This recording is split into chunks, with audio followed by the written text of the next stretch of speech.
because I was so far out in front or so far up the hill or whatever you want to call it, that like you really have to circle back. And what I realized through it all when I looked at the last 15 years is that it, they say things like, and again, I hate this statement, but you're only as good as your weakest link, which is terrifying if you've got a bad employee. Which we always have. There's always one. Usually, right now I can't say I have any bad employees right now. And I haven't always been able to. Yeah, I haven't always been able to say that. But for me, it is true. Is that if they don't understand what's going on, you may make fire, but the fire will go out. And then there'll be like just a strewn bodies behind you, or massive turnover. Exhausted. Yeah. Yeah. If you love client and employee turnover, then just don't ever slow down and don't ever meet them where they're at.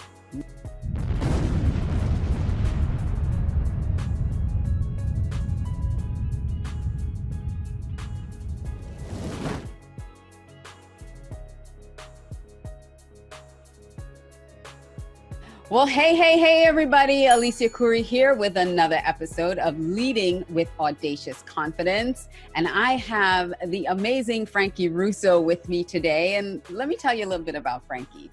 So Frankie Russo has built the Russo Capital portfolio of companies throughout multiple industries, including technology, advertising, marketing, automotive, music, agriculture, publishing, and finance. I got to take a breath on that one. The companies he has invested in have offices in the US, in India, and serve 128 US markets. Russo and his team have led two of his companies to become one of America's fastest growing privately owned companies 7 years in a row. 7 years. The Art of Why, Russo's first book, which was published in 2016, is an Amazon bestseller list in the self-help category. So yes, he is on the Inc. 5,000 fastest growing companies 7 years in a row. So welcome to the show, Frankie Russo. Thank you. I after that intro, I can't wait to hear what I have to say. I know, right? That's awesome. So you have been leading companies, leading organizations, like really creating this global empire of yours. And I want to know, what is your own personal leadership philosophy? Yeah, that's a great question. And first off, thanks so much for having me on your show. I always like to be with other people that are aspiring to do something great, but more importantly, aspiring to help other people. And I can tell that you're doing that. So, that's a big part of my leadership style actually is really focusing on how do I help the people that are around me, whether that's leading at my house with kids or that's leading at the office. I always try and look at, what is it that I can do to better serve the people around me.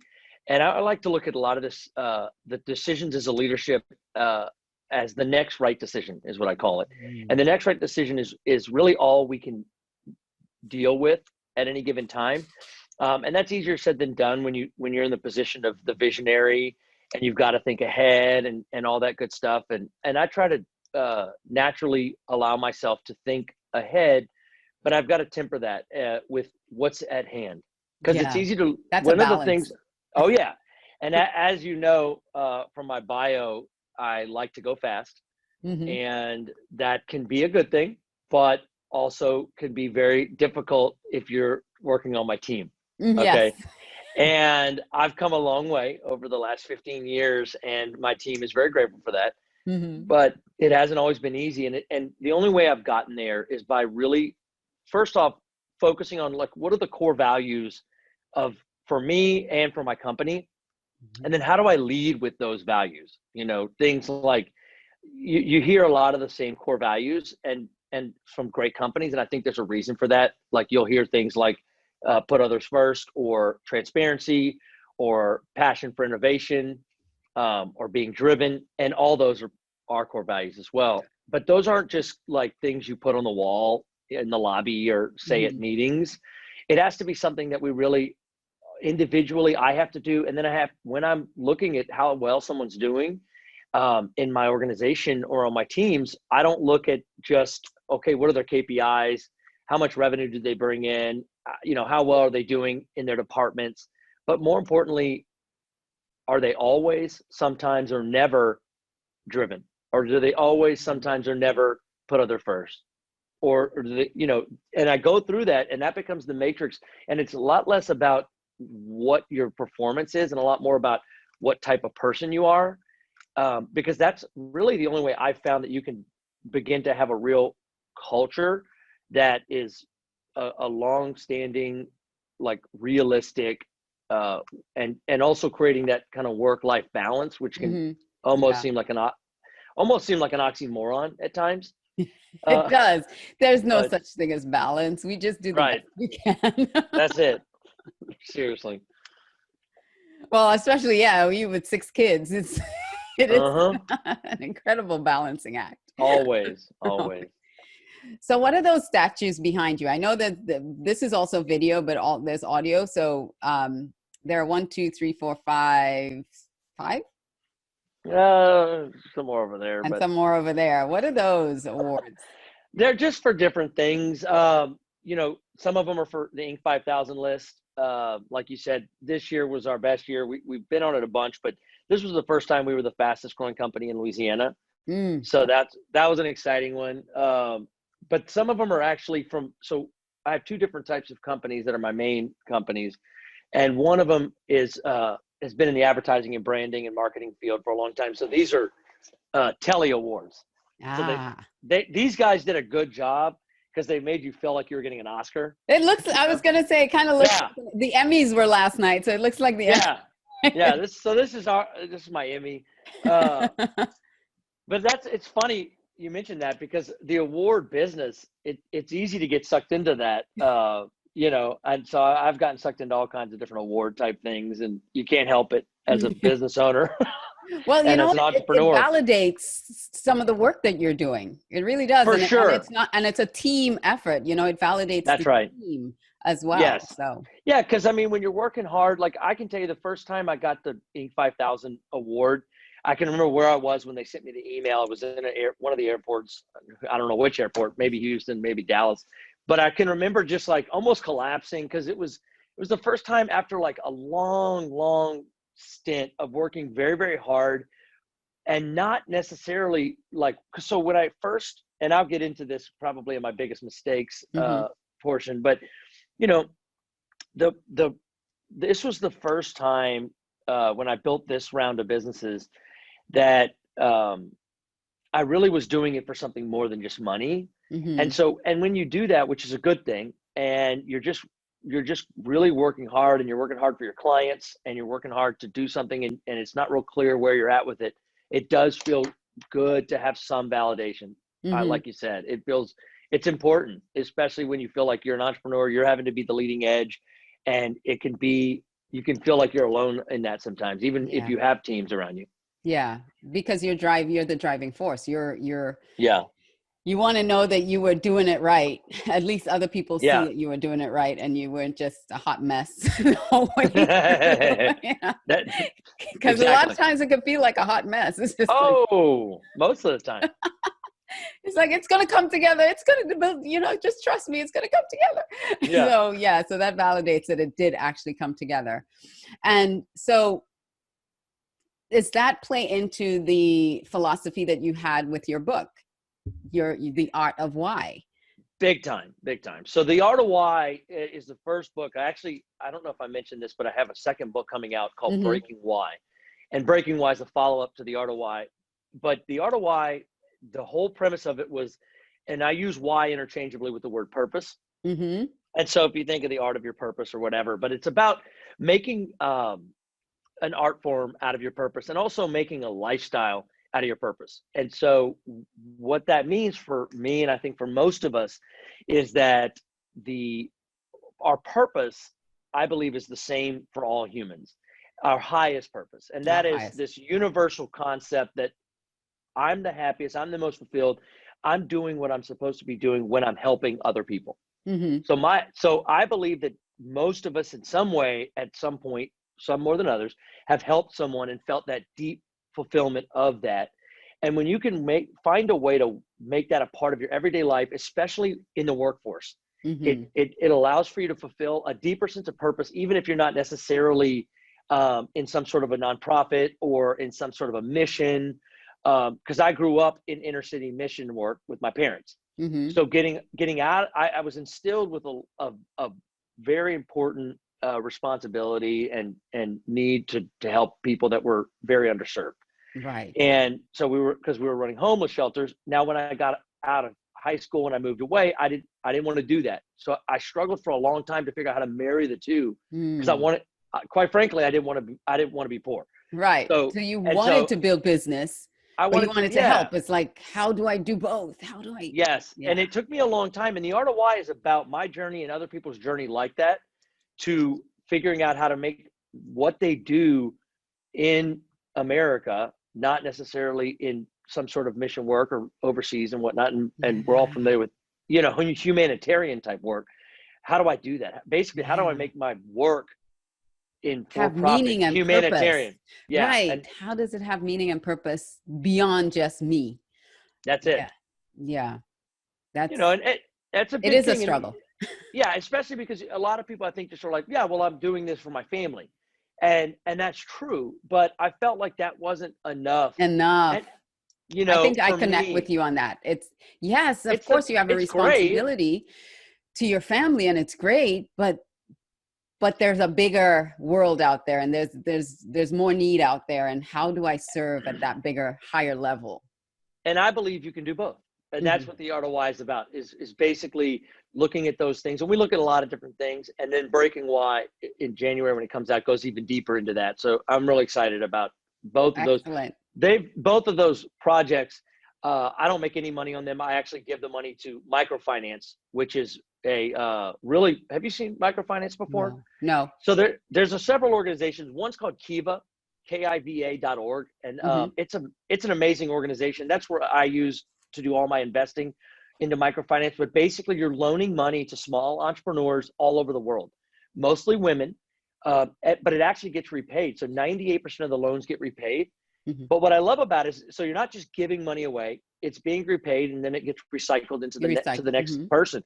But also, it's very specific. So what you're investing in is like a cow, Mm-hmm. or a sewing machine, or a van, or things that are very specific to their business. And it's actually helped several third world countries turn their economy around. And it was a Nobel Peace Prize winner, I think, in 2007.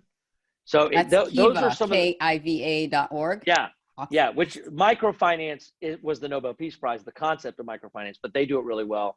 But it's really neat. And, I find that that's an important piece, especially with younger generations that don't feel like they could be philanthropic. You can come in at $25 or $50 on a loan and be a part of something. Mm-hmm. And I've invested in 40 different countries through this. And it's really powerful to see it come to fruition. You get these updates, and that's just one way that I was able to use, because the book in and of itself was part of my purpose, was to be able to find a way to share it Mm-hmm. with as many people as I can. That is excellent. So anyone who's listening, if you want to invest in a bigger purpose and you're not sure how, now kiva.org. You can go and check it out, and whatever you have, that money is recycled. So it really does serve a bigger purpose, because that same $100 that you give can go over and over and over, because That's right. It's recycling it over and over. So it's helping people generation after generation after generation. Exactly. Yeah, that's an amazing concept. I love it. Yeah, love it. It is. Yeah. So we alluded to it earlier. What is the biggest mistake that you think that you've made in your leadership journey coming up, like that you thought may have, I don't know, kind of figure out, how do I recover from this? Did it do anything to your confidence, or, what was it? How did you recover, and how did you feel about it? Yeah. So I've made a lot of mistakes as an entrepreneur, and today I'm grateful for those, because what I've what I've learned about at least myself, and I think a lot of entrepreneurs, is that the mistakes or the pain is really a lot of times the only time I will learn from it and do something different, just because it forces me to want to get out of that discomfort. But I'd say, one of the biggest mistakes I made was early on in my career. So when I was in my early 20s, I started making money in my hometown where, there wasn't, the people around me were still in college and nobody was really making a lot of money. And all of a sudden I started making $20,000-$30,000 a month as a mortgage broker. Okay. So this is in the 2000s. And the mistake I made was that during that time, I just thought that it was never going to end. I clearly was too young to anticipate a 2008 entire meltdown of the country. And so I just thought, wow, we're making the American dream happen for people. And I must have the Midas touch or something, or the golden touch, not realizing that literally anybody could do mortgages back then, because you could get your dog into a house with 100% financing with no documentation.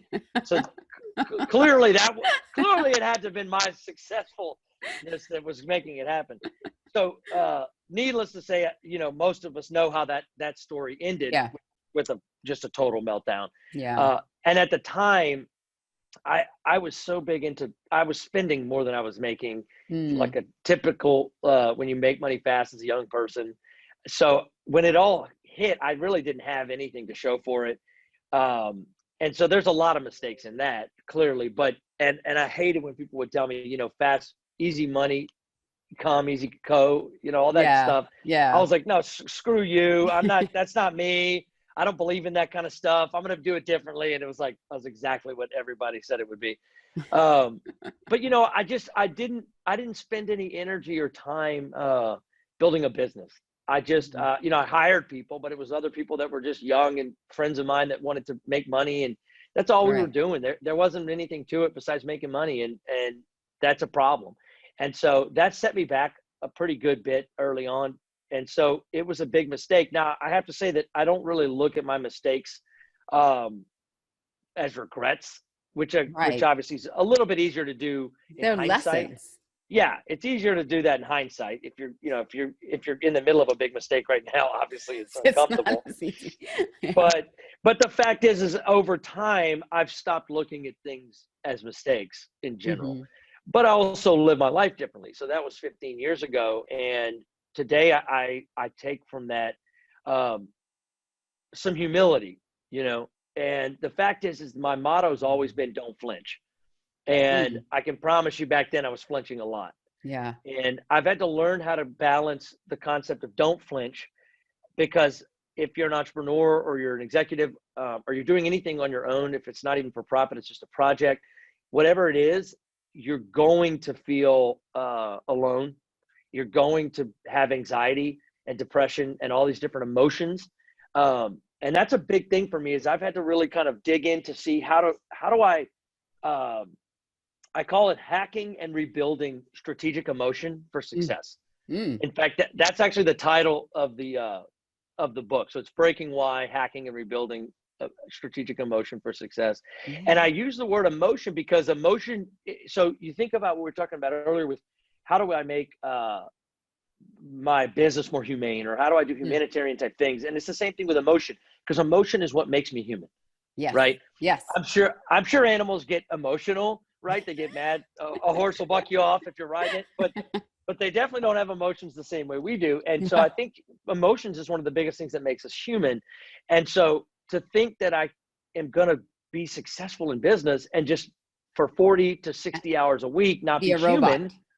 And quite frankly, that's what I think a lot of us get to. I think a lot of us end up falling into the fact that, like, as much as we don't want to be, work becomes this unemotional thing. Or if it is emotional, it's this weird relationship with like blocking out what you really feel. There's all kinds of pieces to it. And it boils down to, for me, to passion, purpose, and profits, and being able to figure out how to put those three things together. And profits meaning more than just money. It could be a person's life has been influenced, or time might be the profit, or whatever.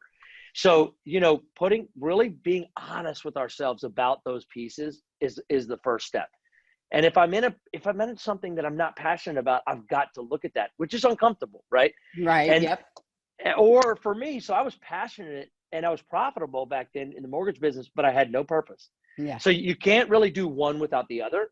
And so that was a big mistake for me, but it's literally made me who I am. But it definitely changed my confidence level. And even today, I let that be something every day I wake up with that as a reminder. I don't regret the past, nor do I wish to shut the door on it. Right. I have a relationship with the past in a way that's healthy. Yeah. Without being, morbid or losing my confidence. Yeah, that's great. That is great. And how do you, as this driving leader, where did you learn how to temper or know when to temper that with kind of building the team up? Because I know some leaders that are drivers, entrepreneurs that are drivers, can be at the top of the hill and everybody else is in the valley, and you're like, come on, come on, come on. So how did you learn to temper that? Get out of the valley, let's go. Yeah, I've been there more times than I'm proud of. So, for me, first off, one day at a time. Mm-hmm. So that is something that I have to work on every day. It's gotten a little bit easier, especially in the last 5 years. So I went through a divorce 4 years ago, and it was one of those things that finally forced me to slow the F down. And that was good for the companies because I was so far out in front or so far up the hill or whatever you want to call it, Mm-hmm. that like you really have to circle back. And what I realized through it all when I looked at the last 15 years is that they say things like, and again, I hate this statement, but you're only as good as your weakest link, which is terrifying if you've got a bad employee, which we always have. There's always one. Usually, right now I don't think I can't say I have any bad employees right now. And I haven't always been able to. Yeah, I haven't always been able to say that. But for me, it is true. Is that if they don't understand what's going on, you may make fire, but the fire will go out. Mm-hmm. And then there'll be like just a strewn bodies behind you. Or massive turnover. Exhausted. Yeah. Yeah. If you love client and employee turnover, then just don't ever slow down and don't ever meet them where they're at. Right. Yeah. That's you just have carnage behind you. Pretty much. Just the carnage. Well, that's, it's all about self-awareness, right? It's all about realizing that is exactly what's happening, and how do I now turn that around for the betterment of the company and those employees, because they are really back to what you're saying, the weakest link, but they are your greatest capital in your company. It's who you have on your team. And so you have to start treating them like the investment that you're making in them. 100%. Right. And it took me a long time to realize that there's actually a pretty big gap between being a self-employed person and being a business owner. Mm-hmm. And I think that gap is employing people, and it's huge. It's a very, very difficult thing. It's very different. And early on, after I got out of the mortgage business, I started a little company called Potenza Inc. Mm-hmm. And it was for my little brother, who was a graphic designer. And we decided we would just, it's kind of a funny story, but basically I looked at what I did in the mortgage business and what we did well. And I basically just made people believe that we had a good company. So I decided to start a make-believe company. And we were going to make people believe in our company. And then we were going to make all the community believe in our clients' products and their company, which is basically another word for branding. And we called it Potenza Inc. So we were just make believe, and that company's still doing well. But at the end of the day, I had to really look at that, and I got to a point pretty early on in that company because there were so many different professional services that I needed to be able to offer that I couldn't do, not well enough to charge for, at least. And the fact is that I got to a point where I realized it doesn't matter if I'm 110%, and I've been in this for a while. If I'm 110% today and I'm that every day, 150%, Yeah. it's not enough. It's not enough. It's If still my not enough. team's not there, and I own a company, it's not enough. And it gets, and the more I realized that, the more I was able to really start working on my company instead of just in it, which is one of the hardest transitions to make. Transitions, yeah. It's so difficult, and some people never do, and the people that don't are the ones that aren't in business anymore. Yeah. That is a big statement right there. It's It's about very, very difficult. making that transition from just, and delegating the things that you need to do. It's hard. Is, Yeah. because you feel like you're the only one who knows how to do it. Well, yeah, and I'll tell you what I did with that. So let's just assume that I am the best at it, right? I had to let go and basically say I'm okay with it being 75 to 80% of how I would do it, and that became okay. So what I realized was that I need to have a little more employees than I think, right? Because I'm thinking, okay, I'm gonna have if 5 of me would do this. Well, I figured I need 8.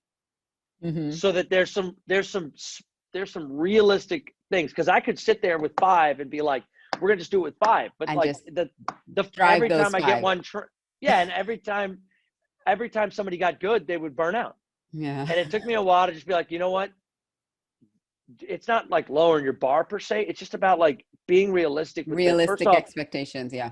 well, and it's like, you've probably heard this before, but like people would tell me, you should stop getting frustrated, and I did eventually, that they're not as good as you at it or can't do what you do, because otherwise they would be you. You know what I mean? So there's that's part of it, and knowing your role as a servant leader, and knowing your role as the visionary, and making sure that you're giving yourself enough time and dedicating enough of your energy and time to that role, and not allowing yourself, because I'm my own gatekeeper, because nobody's going to stop me from going get back in the weeds and micromanaging. You know what I You mean? have to stop you. Yeah, Exactly. they'll either go along with it or they'll leave. They'll leave. But they're not going to stop me. So And I have to stop myself. the thing too is people have different strengths and different, like in the work I do with team optimization, recognizing the different strengths that they have. So maybe they won't do it the way you do it, but if you allow them the opportunity to do it, they may come up with a way that's actually better and more efficient than the way you did it, and get better results in time once they learn what it is that you want. When they learn what the result is that you really want, giving them the freedom to do it that way, sometimes you figure out, wait a second, they're doing it better than I ever did. Giving them the time to actually do that. And that's part of it. And the fact is that now the people that work with me or for me, however you want to look at it, they do it better than I do it. But it is different, but it's also better. But I had to give them enough empowerment to do that, so that I could even get an opportunity to be a part of or witness something different. Yeah. So as the leader, it's about setting up the result. This is the result that we want to get to, and allowing them the freedom and the autonomy to get to that result. And you can make mistakes. I had a guest talk about that some companies that they actually give awards at the end of the year for the biggest mistakes that someone has made during the year, because it allowed the whole team to learn. It allowed them to grow. It allowed them to see that, okay, life doesn't end because this happened, but we learned a lesson. Yeah, and it's funny you mentioned that. One of the best teachers of that for me has been, so I got the technology business 8 years ago, and part of that was I bought a company 5 years ago, a technology company. So I was already kind of in software and things like that, and I bought the company. But what I learned was that some people at this company or other companies, I got very frustrated when I got into the software business, because there was always bugs. Okay. And so that was very frustrating. I was like, when are we going to not have bugs? Never. Never. Well, they called anything you're working on an issue. So I was like, wait, issues? No, it's either features or bugs. And I was like, but they just called everything an issue. I'm like, wait, no, we got to clean this up. And somewhere in this, it all just went back to issues. But basically what it was that they, at certain companies, I haven't got this far yet, but I'm working towards it, and I'm changing towards it. You would take a shot and celebrate when someone found a bug. I mean, because it meant that especially if you found the bug before your user before you launch, right? Yeah, before you launch or before a user did, you find the bug. Finding bugs is a celebration. Yeah. And so I get that. I don't like it, but at the same, because they're expensive. But the fact is that if you have a culture that celebrates the mistakes or celebrates the bugs, you got a good culture. Because that's the problem, is when people are afraid to make mistakes, innovation and creativity are dead. Dies. Yeah. Yeah. Definitely. Absolutely dies. And people feel scared and frustrated at work. And you don't want that kind of culture. No doubt. Not at all. So yeah. So find as many bugs as you can. Yeah, right. Go find the bugs. And then tell me about them after they're fixed. And yeah, right. And don't come to me with the bugs. Tell me what the fix is. Yeah, that's okay, we found it. This is what's going to fix it. We're going to put this patch and we're going to fix it. I do find that I somehow over the 15 years, I'm finally at a place where I don't think nobody really comes to me with a bug anymore that they don't either isn't. A lot of them they're already fixed, which is awesome. Yeah. So we're getting there. Good. Yeah. Because there's some who say, listen, don't come to me with a problem unless you already have the solution for it. Because I'm not the one that has to always come up with the solution. And that's the thing. Some people look to the leader. So important. To always come up with the solution for everything. And if you become that leader that you don't empower and encourage your people to come up with the solutions, they'll be running to you every minute. Yeah, because I tell all of my people, like, look, if it's a crappy solution, I'll work with you and I'll let you know. I'm gonna let you know if it's a crappy solution, but come with something. Come with something. Don't come empty-handed. Yeah. Come with something. Something. Because it's easier. Yeah, it's easier to steer that boat in the right direction than to build the boat. It's like, let's find, it's already moving. Let's steer it in the right direction. Don't expect me to start building the boat. I'm not Noah. All right. So I love that. So you have 6 children, you told me. What would be your advice? Like, what are the ages, first of all, just so that I can put into context this next question? Yeah.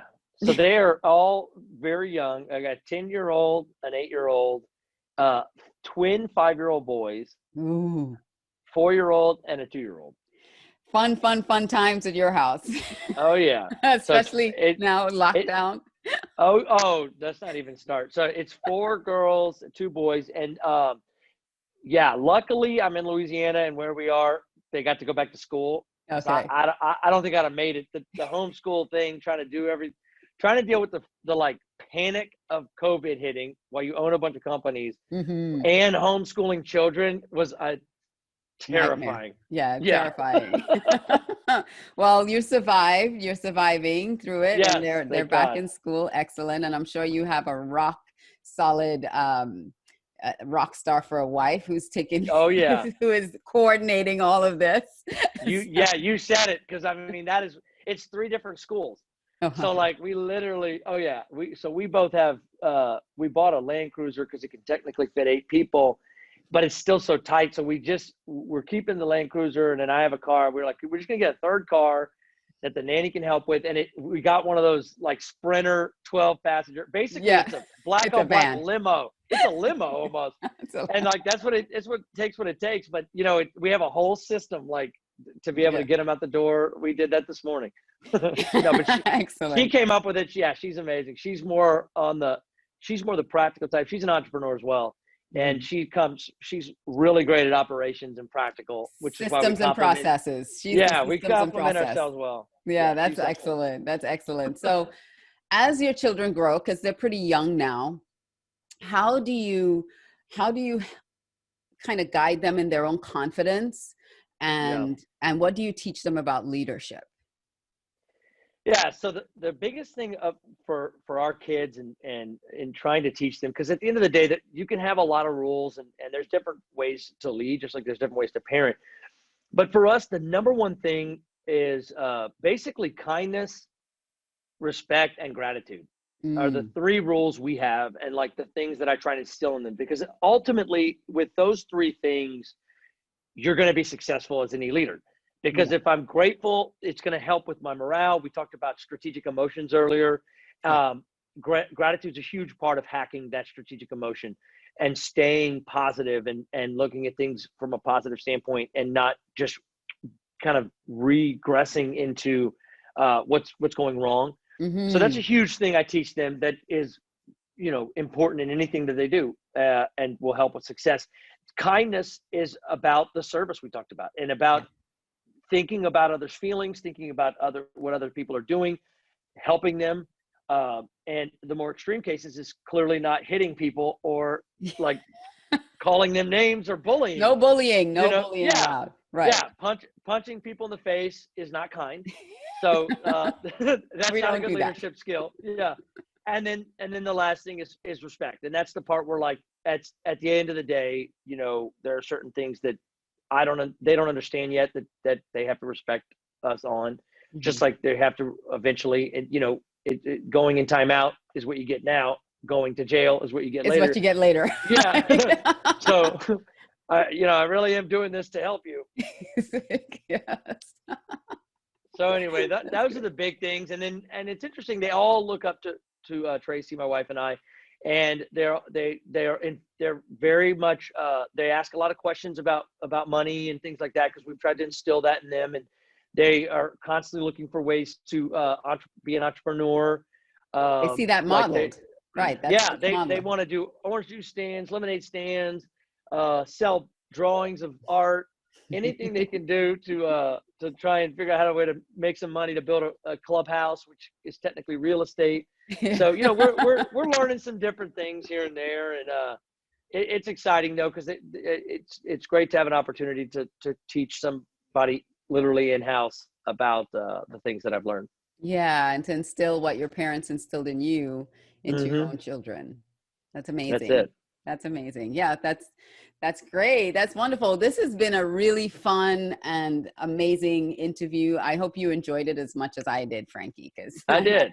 I learned a lot, and I'm truly honored and grateful for you to take the time to sit down with me and talk about this. So your book is on Amazon, The Art of Why. So go check that out. And in January, the new book is coming out, right? That's it. That's awesome. And so guys, look out for that when he drops his new book. And what is the company that you have right now, and how can people engage with you? Okay. So the best way to engage with me is my company is called Russo Capital, and Russo Capital owns the 8 investments that I have currently. So the companies on the Inc. 5000 list are part of the Russo Capital portfolio. So russocap.com. And then I'm on all like major social medias under Frankie Russo. Excellent. So thank you again. And maybe when you launch your new book, you'll come back and we'll talk about it. I love it. I'd be happy to do that. Thank you. All right. Take care, Frankie. Bye. You too. Audacious confidence is the unshakable belief in yourself that's so brave and so bold that you step into what's possible for yourself, despite your feelings, fears, or failures. I encourage you to follow, subscribe, like, and share this out with your friends.